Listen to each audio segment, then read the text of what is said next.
Hello. I'm Hello. Jag, and this is Skye. Hello. And we are drinking some J.J. Pfister distilling a high rye bourbon. This is from a company in Sacramento. It's 100 proof, and this is actually the second bottle of J.J. Pfister high rye bourbon that I've owned. Oh. I bought the first one and drank it through, and I loved it so much that I bought two more. But, and here is the caveat for all you people watching at home, just because it's the same label doesn't mean that what's inside is the same thing. This is a different batch. What? And from the little bit that I've had so far, to me the experience of drinking this is a lot different than the experience of drinking the other bottle of J.J. Pfister high rye bourbon. Once we get into this, I'm going to ask you to expound on the difference. Okay. Because I want to know. Yeah. Okay. Feel free to smell and drink this while I'm doing this, but I'm going to read this little paragraph that's on the back of this label here. Can you start with the legend of JF Fit? Wait, what's his name? The legend of J.J. Pfister. Perfect. Our icon. Can you get a close up of that? Our icon is a combination of a knitting machine and a copper still. Ooh. I love the way this story is knitting together. In 1876, my great-great-grandfather, J.J. Pfister, created a knitting business in San Francisco. In 2017, J.J. Pfister Distilling Company began making craft spirits to honor Grandpa Jay's legacy. Oh, sorry. I didn't notice the period there after Grandpa. So we started making craft spirits to honor Grandpa. Period. Jay's legacy. No, maybe there wasn't a period. This is the best story ever. Right, so J.J. Pfister Distilling Company began making craft spirits to honor Grandpa Jay's legacy. We have chosen only the finest quality barrels for our elegantly aged and superbly crafted J.J. Pfister High Rye Bourbon. This special bourbon has a balanced mouthfeel with notes of Alright, so you know what? I don't like it when on the label they try to tell you what it's going to be tasting like inside. Let's make it a guessing game. I'm going to skip the whole Yeah, part. skip that. Right Then to the end where it says... Can we do our own tasting notes and compare? And see Yeah, what and we then have we'll read it matches? after. Yes! But so it ends with, is best served neat or on the rocks? Well, that didn't need to be said. Period! The end! So J.J. Pfister High Rye Bourbon. Here we go. We're going to drink it. It's almost almondy. Like there's the vanilla and the caramely, but in a way that smells almost like marzipan. I get the bitterness of an almond. Yeah. It smells like it doesn't have the same, like it doesn't have fangs. Though, like this, even the like nose is like very nice. It's very gentle. Are you getting any kind of hay? Hey. Hey, J.J. Pfister here. Hey. Yo. Oh, we should be sitting up straight. Yes, I'm trying. I just don't have any core muscles left. A little bit of the hay. Hey. More than that, it's the milk caramel, like the like dulce de leche. Huh. And like the again, like marzipan, like there's just a very like almondy situation that's happening. I'm jealous. Maybe try the other nostril, see if that does it.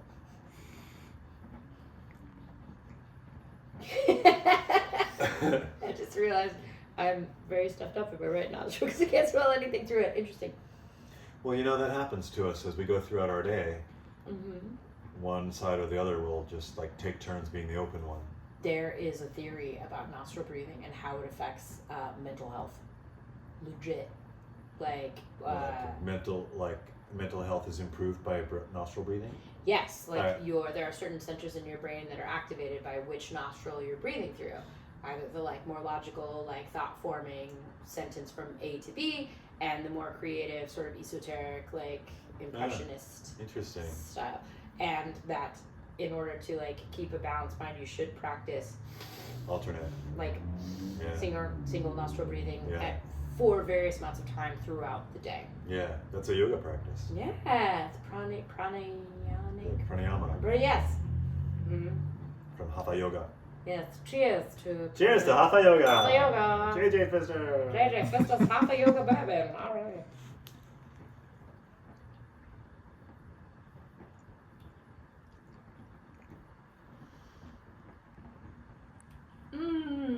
I think that's really smooth. It's nice and caramely. It rolls like caramel. It's sweet. Uh-oh. It's almost like we're drinking different things. Uh-oh. What I'm getting mainly is hot cinnamon. Cinnamon? What? And the mouthfeel, I wouldn't call it smooth at all. It's bright and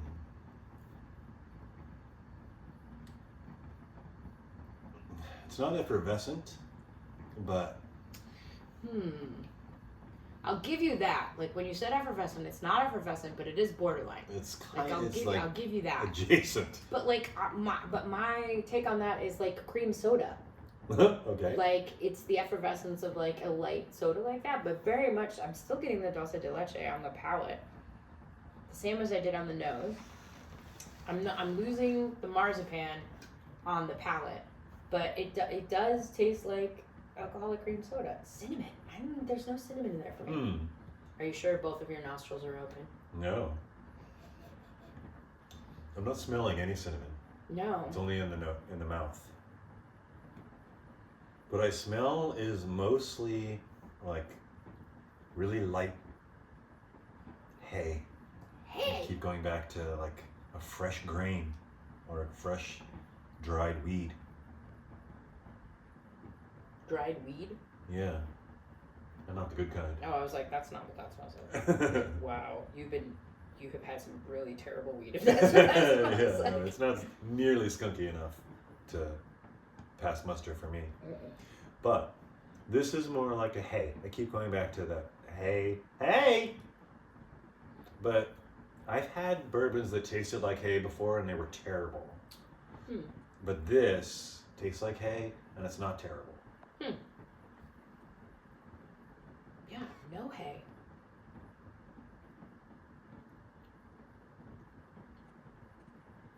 And I'm not getting any caramel or much sweetness. Really? Oh my gosh. That's legit hitting a Werther's original. Maybe we should trade seats and see if that Okay, let's try that. We'll be right back. I gotta get up out of this seat now. Alright, I got it. I did it.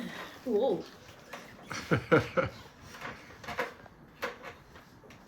Okay.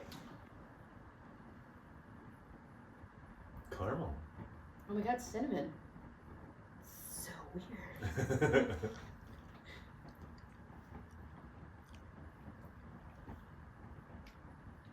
My story about this, well,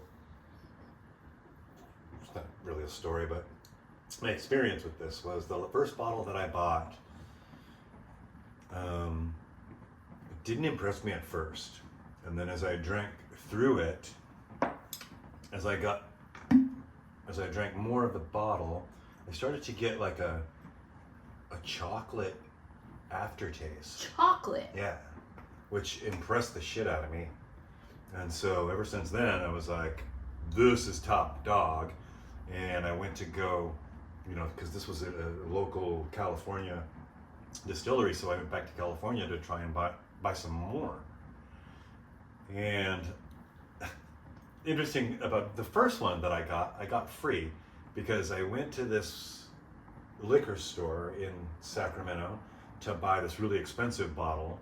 and he was way overcharging me for it, but I wanted to have it, so I'm like, all right, I'll pay that for that bottle. It was $200 for a bottle that should have been $60. Oh, wow. But hard to find and really delicious. And, I mean, in my opinion, it was worth it. I'd rather pay $60, but I don't feel like it's not worth $200. It is. Yeah, okay. So, but he said, since we both know that I'm ripping you off on this bottle, I'm going to give you this one for free. And so I'm like, okay, I never heard of them. I'll take it home. There's a sewing machine on the label, so that says whiskey to me. So I took it home without a lot of confidence in how good it was going to be. But then, like I said, the chocolatey just kept coming in. And it was mostly like after I would drink it and put it down, and I'd be like afterwards, like, Tootsie Roll. Tootsie Roll. So that's what I was hoping was going to happen with this. And then I noticed when I bought it that it's a different barrel, it's a different batch, and the whole different batch. So this one doesn't have that quality that I liked in the other one. So No. part of me has to struggle with my expectations. I expect that, and I'm not getting that, so I get this, and it's a lighter, less chocolatey flavor. Yes. Do you know what is interesting about this, as opposed to some of the other bourbons that I have tried, that we have tried, that you tend to like with the higher proof, is that I'm not getting any citrus in this at all. And it seems with a lot of the higher proofs that you tend to like, there's like, oh, this would be really good with an orange twist, or like a little like burst of citrus on the back end. And this has none of that. I can see how a different batch of this would give Tootsie Roll, or like a Cadbury chocolate, Yeah. like The super light Bailey's. milk chocolate. yeah, almost thing at the end. Like there is a creaminess to it, like a creamy sweetness to it. I think my brain is reading that as caramel. Interesting. I'm definitely not getting the chocolate on this particular bottle, but Me I can either. see how. No, I'm not getting it either. But if I remember correctly, I would say at this point in the other bottle, I wasn't getting it. It wasn't until like I was at least halfway through the bottle that I was like, hey, you know what? This is pretty good. Do you know what? For a high rye, too, like this doesn't taste like a rye. That's, I think, where the cinnamon flavor comes from. Is that rye will give it that spiciness. For you, because there's no cinnamon in this for me at all. Since we switched chairs, I'm getting the caramel. Really? Uh-huh. Okay, wait a minute. Now I feel like I have to dig for the cinnamon. It might just be a location thing. I'll find that spicy bark in there somewhere. Yeah.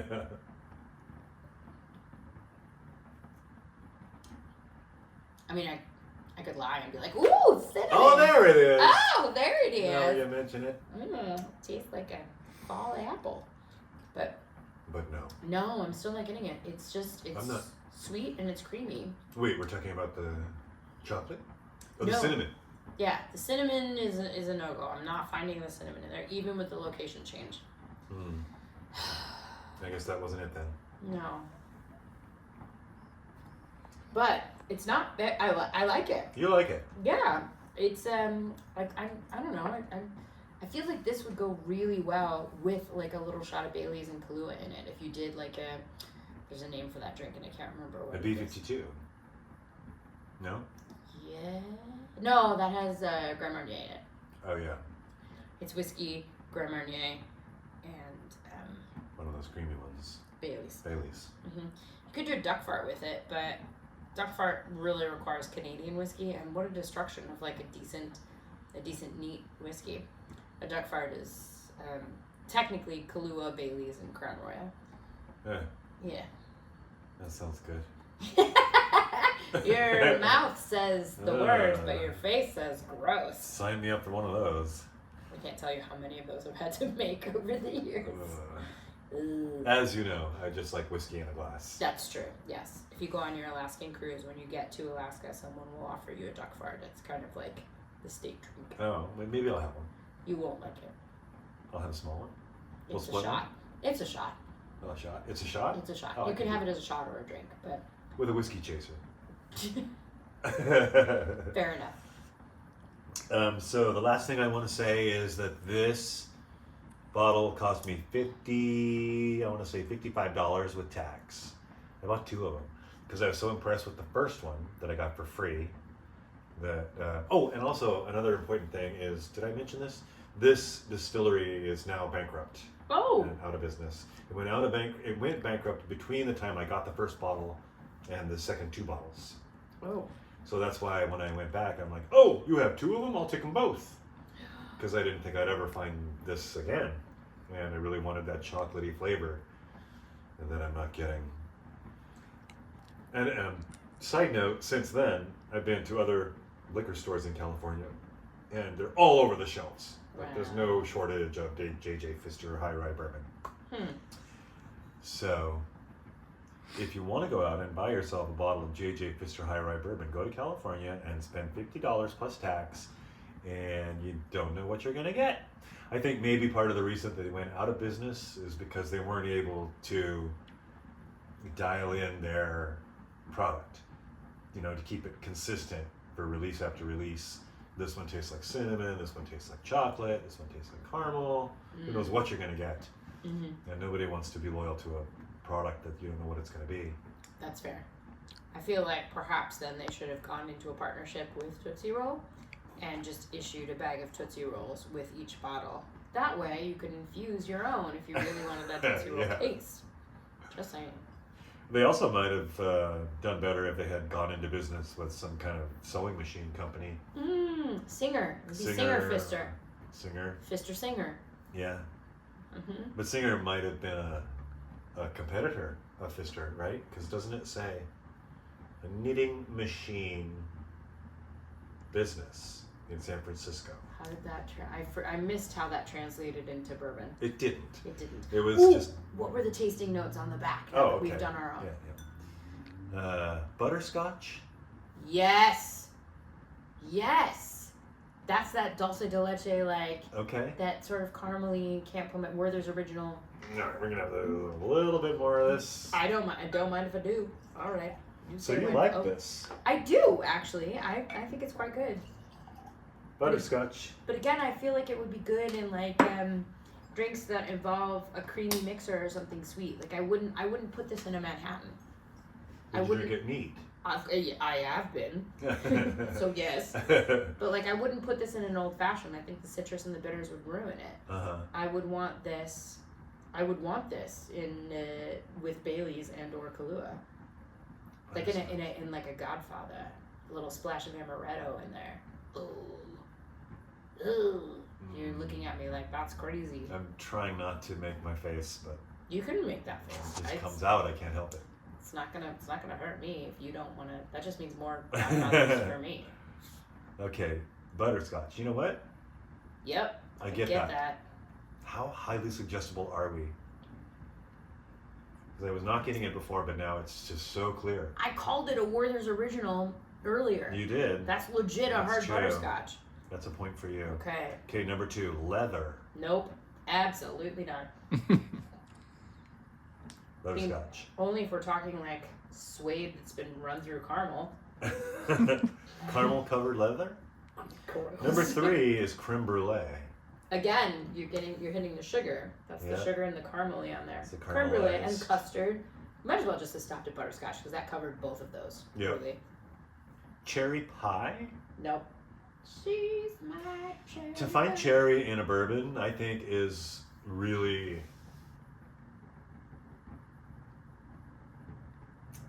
good. I searched long and hard for the perfect word to describe it. Good is the perfect word. Good is the perfect word, but that comes more with a Woodford Reserve or Not here. No. We're not getting cherry pie here. I'm sorry, JJ. Unless they're sponsored by Warrant, so they have to put that on there. What's that? Warrant, the band, whose most famous song is Cherry Pie. It took me too long to catch up to that one. It's alright. And then there's one more. Yep. And dark chocolate. Oh, there's your Tootsie Roll! But I'm not getting any dark chocolate. Not on this or batch. cherry pie. Mm-mm. Or leather. which all of those 3 things I would like to get. I feel like that's a Halloween costume. Leatherface cherry Chocolate pie. cherry pie leather Chocolate daddy. Leatherface. It's a different Halloween. It is good. Mm-hmm. It's not as good as I remembered it being, but I'm going to just set aside my expectations because expectations are poison to joy. Fair. And just appreciate this for what it's giving me right now. I think this is a pretty decent one to just have on your liquor cart or your mid-century bar setup as just a like easy sipping whenever bourbon. Because this, I feel like this will appeal, the sweetness in it will appeal to a wide range. It does have a little bit of burn on the end, so aficionados will be like, there's the burn. There it is. That's my comfort zone. Yes. Mommy. So I think it's a good mid-level, everybody's gonna like it bourbon. If you're just wanting to have like, perhaps we should have an aperitif, or a digestif, whatever. Like this is a pretty good one to just have around. Plus its logo is like half sewing machine, half distill, half the initials, and the idea of the knitting machine and the bourbon machine coming together in some way that we have yet to understand is a conversation starter. Well, they're like, hey, great-great-great-grandfather was a knitter. Let's make some bourbon. What? But yeah, those two things don't correlate at all. So it's a conversation starter. I feel like this is a good. Hey, we're having a company party, or I'm mixing parts of my life that don't normally coalesce. Like, here, let's put this out, and everyone can talk about how much it smells like a Werther's Original, and how that reminds them of their great-great-grandfather who knitted them a scarf, and then pop down to the basement to distill some rye bourbon. So it's a good whiskey for bringing together disparate cultures. Yes. That's what we're gonna go with. Yes. It's a good mixer. Yeah. It's the glue. It's the rug that really ties the room together. Yeah. It's that one last little piece that just makes everything work. Now you just need a bowl of Tootsie Rolls to go with it. So, go out and get yourself, if you can find a bottle of J.J. Pfister, then you're lucky because they are gone, baby. They're all over California. Yeah, last I checked, it was when was I last there? I don't know. Do you remember? I wasn't there. September? September. 2 months ago. Whoa. Whoosh. Maybe if I go back, I'll be able to get another one. But I have another one up on the shelf because I bought 2 of these. Thinking ahead. That's thinking. Yeah. I like to stock up on stuff I like. Anyway, so we're done. Have a nice day.